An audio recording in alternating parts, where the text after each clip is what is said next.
नमस्कार दोस्तों, आप सभी का स्वागत है हमारे चैनल पर। अभी एक राजस्थान शिक्षक भर्ती से संबंधित अपडेट है जो हम आप सभी को देंगे।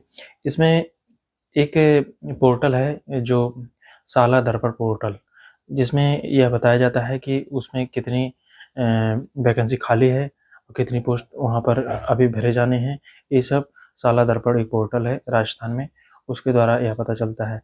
साला दर्पण पोर्टल के अनुसार अभी एक रिपोर्ट आई है जिसमें 95,991 पोस्ट अभी शिक्षक भर्ती के खाली हैं और यह भर्ती अभी बहुत ही जल्द कराने के लिए सरकार तत्पर है और इस भर्ती को पूरी तरह से कराया जाएगा। इसी को लेकर अभी रीट की परीक्षा कराई गई है और अब इसके सेकेंड एग्जाम कराने के लिए भर्ती प्रक्रिया को बहुत ही जल्द किया जाएगा। ठीक है दोस्तों, अभी तक का ये अपडेट राजस्थान से संबंधित था। मिलते हैं नेक्स्ट वीडियो में। धन्यवाद। नमस्कार।